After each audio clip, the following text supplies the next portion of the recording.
중동에서 세상이 뒤집힐 것이다. 이 나라가 한국으로부터 KF-12 전투기를 구매할 준비를 하고 있다. 최근 글로벌 방산 시장에서 한국산 전투기 소식에 전 세계가 놀라고 있습니다. 가장 뜨거운 소식은 이집트가 무려 100대 F-10 전투기를 도입한다는 것인데, 여기에 UAE 공군 방공사령관이 한국에 와서 KF-21 포괄적 협력에 관한 의향서를 체결하고 생산시설을 시찰하고 직접 시제기를 타는 영상까지 공개되었습니다. 편대 비행해야 하는 전투기는 초기 계약 대수가 보통 10대 이상이어서 일정 규모를 훌쩍 넘는데, UAE가 해외에서 최초로 KF-21을 도입하는 국가가 될지 큰 관심이 쏠리고 있습니다. 현재 카이는 UAE 외에 사우디아라비아, 필리핀, 페루, 캐나다 등의 KF-21 수출을 추진하고 있습니다. 북미 시장에서는 캐나다가 유력한 수출 대상국으로 급부상하고 있습니다. 캐나다 정부는 최근 록히드 마틴과 체결한 F-35A 전투기 도입 계약을 재검토하고 있는 것으로 알려졌으며, F-35A 전투기의 대항 기종 중 하나로 한국산 KF-21을 주목하고 있습니다. 캐나다 공영방송 CBC는 KF-21은 F-35와 유사한 외형과 성능을 갖추고 있으면서도 유지비 측면에서 경쟁력이 있다라고 보도하며 가능성을 언급했습니다. CBS 뉴스는 한국 남부에 위치한 항공우주 공장에 대한 접근 권한을 부여받아 KF-21이 생산되는 모습과 시제기를 직접 확인했다고 했습니다. F-35는 트럼프의 관세 부과 외에도 190억 달러라는 엄청난 가격 때문에 꺼려지고 있는데, KF-21은 불과 3분의 1 가격인 66억 달러에 해결할 수 있다고 했습니다. 또한 캐나다는 지금 KF-21에도 훈련기 겸 경전투기로 활용할 수 있는 F-50에도 큰 관심을 가지고 있다고 했습니다. 업계 관계자는 F-50과 KF-21 등 국산 항공기에 대한 관심이 전 세계적으로 확대되고 있다며 향후 다양한 국가의 계약 체결로 이어질 가능성이 높다라고 말했습니다. 그동안 KF-21에 대해서 UAE, 사우디 등 많은 나라들이 개발에 참여하고 도입을 한다는 소문이 많았는데, 이번에 UAE 공군사령관이 한국에 와서 KF-12 협력 의향서에 서명하는 사진이 공개되자 사실로 받아들여지고 있습니다. 이에 중동 언론들은 물론 전 세계 많은 군사 매체들이 일제히 보도하며 큰 관심을 보였습니다. 이집트에서는 이번에 F-50 100대를 도입하는 것을 최종 마무리 작업에 들어갔다고 했는데, 이 계약이 성사된다면 카이 역사상 최대 규모의 수출이자 북아프리카 지역에서 카이가 체결하는 첫 번째 주요 계약이 될 것이라고 했습니다.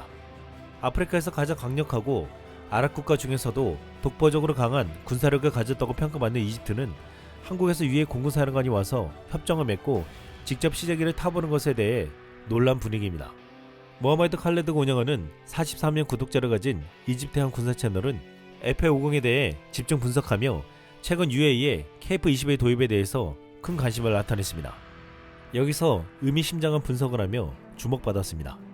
مساء الخير يا صديقي، عايزك تركز معايا في اللقطتين اللي جايين قدامك ده يبقى اول عرض جوي لفريق اجنبي فوق الاهرامات، واللي كان ما بين مصر وكوريا الجنوبيه، واللي شاركت بيه بعرض من طائرات الاف اي 50 من حوالي 3 سنين كده بالظبط، واللي افتكر كنا عملنا عنه فيديو زمان قبل كده. اما اللقطه الثانيه فده خبر بيتكلم عن مشاركه رئيس اركان حرب القوات الجويه الاماراتيه، وهو بيشارك بنفسه في طلعه جويه لمقاتله الكي اف 21 الكوريه الجنوبيه، واللي قاعد في الكرسي اللي ورا في مقعد الملاح. الرابط بين المشهدين دول يا صديقي وهي الشركه المصنعه للطائرتين سواء الاف اي 50 او الكي اف 21، وهي شركه كي اي اي الكوريه الجنوبيه. هي دي الشركه اللي هتخش في شراكه تصنيعيه مع مصر لتصنيع الاف اي 50 في مصنع حلوان، وكمان لخطط مستقبليه مع الامارات لتصنيع الكي اف 21، واللي تصنف مقاتله من الجيل الخامس اللي حبه كده. وهوصف لك يعني ايه. استنى بس يا محمد، يعني مين هيصنع ايه؟ معلش، اللي انت تعرفه يا صديقي ان مصر داخله في صفقه مع ان هي تصنع مقاتله الهجوم الخفيف اللي هي الاف اي 50 مع كوريا الجنوبيه، وده كنا اتكلمنا فيه قبل كده. ولكن اللي ما تعرفوش هو طموح الامارات في تصنيع مقاتله من الجيل الخامس الكوريه وهي الكي اف 21، واللي مهتم قوي بالمقاتله دي الكام يوم دول. وده يخلينا نسال سؤال مهم، ايه اللي بيخلي طياره زي دي يعني اختيار مهم لمصر اللي هي الاف اي 50، واللي ممكن يغير من شكل المشهد الدفاعي في منطقه الشرق الاوسط بالكامل، بالذات لما يتم تصنيع المقاتله دي في مصر؟ وليه الامارات على الناحيه الثانيه ما بقتش مهتمه بمقاتلات الاف 35 الامريكيه، وبقت مهتمه جدا ان هي تاخد عقد تطوير طيارات الكي اف 21، واللي تعتبر مقاتله من الجيل الخامس خامس تقريبا، بيسموها 4.9، يعني مش جيل خامس بالكامل يعني، ولكنها يعني مهتمه قوي بتصنيعها. خلينا في الحلقه دي نتكلم على مسارين، واحد مصري والتاني اماراتي، للحصول على مقاتلات كوريه جنوبيه، وهل ممكن سعي مصر انها تبقى لاعب اساسي في مجال تصنيع السلاح يهدد الطموح الاماراتي في انها تكون القوه الخليجيه الاولى في تكنولوجيا تصنيع الطائرات والدفاع. وكمان ليه مصر والامارات سابوا امريكا وحتى روسيا والصين واتجهوا الاثنين لكوريا الجنوبيه. جهز لي فنجان قهوه رايق باسعار تنافسيه. الكوريين في مجال السلاح زي العربيات كده بالظبط، بينزلوا لك بالكيا وهيونداي، بينافسوا الصينيين وبكواليتي اعلى. التقارب الدفاعي ده بياكد ان في شراكات جديده بتتشكل في المنطقه كانت دايما متاثره بالنفوذ الامريكي الاوروبي. القاهره هنا بتستفيد من تنوع مصادرها علشان تقلل من المخاطر، لان كوريا تعتبر شريك استراتيجي مهم في المنطقه ومع تغير الاوضاع الدفاعيه اللي بتحصل يعني. وخليني اقول لك يا صديقي ان الاهتمام المصري بالمقاتله بالاف اي 50 بالتحديد، يا ايام يا صديقي، فاكر انت؟ مش اظن مش كل اللي بيتابعونا اتفرجوا على الفيديو دوت يعني. ده كان اول عرض جوي لفريق اجنبي فوق الاهرامات، واللي الاف اي 50 دلوقتي بتنافس مع طائرات تانية في برنامج مصر لتدريب الطائرات المتقدمه يعني، زي الطائرات الصينيه ال 15 والطائره الايطاليه ام 346، وكنا صورناها قبل كده في المعرض بتاع العالمين، واللي اسعارهم اقل بالمناسبه. لكن مصر عندها طائرات تدريب كتير من دول زي البرازيل والصين واوروبا، وده بيخلي الصيانه يعني معقده وتكلفتها اعلى. فاختيار الاف اي 50 وتوحيدها هيقلل التعقيد ده. صحيح سعر الطياره اعلى من باقي المنافسين، بس تكلفه تشغيلها على المدى الطويل اقل، وده بالذات مهم لمصر جدا اللي عندها اسطول جوي متنوع، لانه هيقلل التعقيد في الصيانه وضبط اللوجستيات. وكمان التوافق العالي ما بينها وما بين الاف 16 بيخلي الجيش المصري يستخدمها بدون ادنى مشكله، وبيخلي دمج الطياره اسهل في المنظومه القتاليه بتاعتك. النسخه الاحدث البلوك 20 فيها تحسينات واضحه جدا سواء في الالكترونيات او الرادارات والتسليح، وده بيخلي الطياره مناسبه للتدريب المتقدم وكمان للمهام القتاليه. ولو اتجمعت طلبات مصر مع بولندا وماليزيا ممكن يقلل السعر بسبب ضخامه الانتاج. كل ده طبعا بنتكلم عن مصر وتركيزها على الاف اي 50. على الناحيه الثانيه بقى الامارات حطت عينها على طياره بتصنعها كوريا الجنوبيه، وهي الكي اف 21. ابو ظبي صديقي وقعت اتفاقيه لمتابعه تشغيل المقاتله الكي اف 21 الكوريه الجنوبيه لما تدخل الخدمه، وده يعني بيدل على اهتمام الامارات بالمقاتله على المدى الطويل.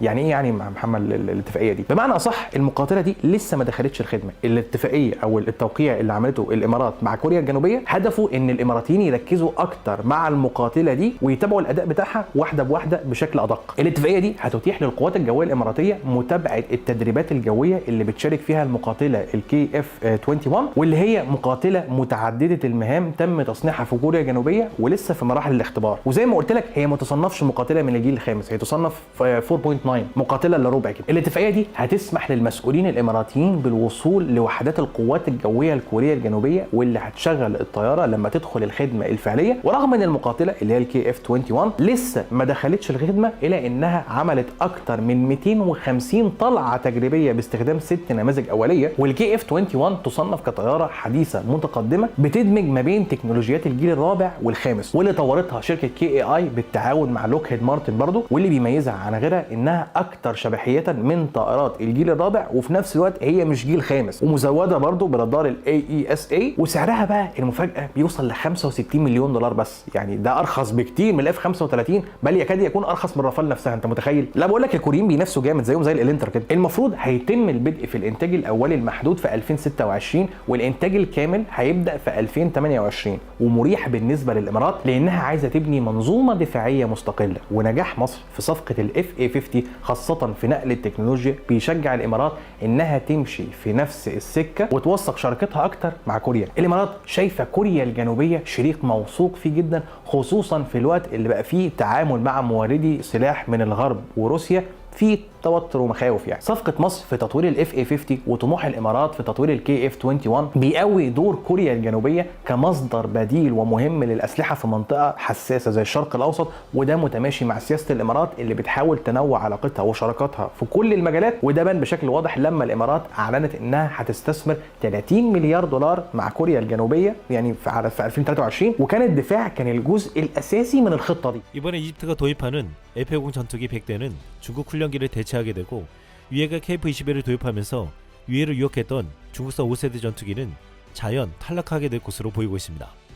이에 이번에 위해 공군사령관이 한국에 와서 의향서에 설명하는 한정의 사진에 중국 언론이 보도하자 중국 내에서는 적잖게 충격을 받으며 뜨거운 토론이 이어졌습니다. 지난 19일 중국 텐센트에 이 사진이 올라왔는데 여기에 중대한 사고가 발생하지 않는 한 결국 매수 주문서에 서명할 가능성이 매우 높다라고 말했습니다. 이 기사의 제목은 젠35를 선택하지 않았나요? UAE는 한국의 KF-21을 선택했다. 한국 전투기가 왜 그렇게 잘 팔리는 걸까? 였습니다. 여기에 중국 네티즌들은 이런 의견을 개진했습니다. 가격 대비 성능비가 매우 높습니다. 서방 모델 중에서는 KF-21의 성능면에서 라팔과 기본적으로 동일하지만 가격은 라팔의 절반 수준입니다. 또한 2030년까지 KF-21 내부 무장창을 개발하고 그 이후에 모든 KF-21을 개량할 수 있다고 약속했습니다. 확실한 것은 중국이 이미 모든 면에서 우수함에도 불구하고 일부 국가들은 여전히 중국 무기의 성능을 믿지 않는다는 것입니다. 이는 주로 4대형이 뛰어난 경제와 기술력을 갖추고 있던 시기에 중국이 기술적으로 뒤떨어졌기 때문인데 이는 잘 알려진 사실입니다. 게다가 중국은 수년간 전쟁을 치르지 않았고 장비 중 상당수도 실제 전투에서 자주 사용되지 않았습니다. 젠35는 언제 양산되나요? 푸니안성과 합병한 지 꽤 오랜 시간이 지났는데 왜 소식이 없나요? 가장 큰 이유는 젠35 생산 능력이 따라가지 못하고 있기 때문이다. 가장 중요한 요소는 가격과 내구성 테스트입니다. KF-21 수출량은 6,500만 달러에 불과한 반면 중국의 젠35는 파키스탄에 판매된다 해도 대당 1억 달러가 든다. UAE는 멍청한 나라가 아니다. 그들은 자신에게 무엇이 적합한지 알고 있습니다. 중국인들은 그동안 젠35는 5세대이기 때문에 4.5세대인 한국산 KF-21보다 압도적이라고 했지만 결국 UAE가 KF-21을 구입하려는 것을 보고 적잖게 충격을 받고 있습니다. 텐센트 기사 말미에는 중국의 젠35 스텔스 전투기가 UAE 공군에 배치될 것이라는 희망이 아직도 있습니다 라고 끝냈습니다. 아직도 분위기 파악을 못하는 듯 했는데 중국의 한 군사 전문가는 UAE의 KF-21 도입에 대해서 이렇게 말했습니다. 阿联酋呢很可能要购买韩国的 KF-21了，所以很多人不就说了吗？中国这事闹的，哎呀，真是起个大早赶个晚集，真可惜啊！这1035五代机的出口可能就会黄了。大家好，欢迎来到张斌论评。韩国空军参谋长和阿联酋空军与防空司令就签署了关于 KF-21全面合作的意向书。这内容啊，包括挺广的，包括这个阿联酋空军参与 KF-21的训练和访问相关的单位。阿联酋空军准将还登上了 KF-21的原型机，和韩国的试飞员一起进行了试飞。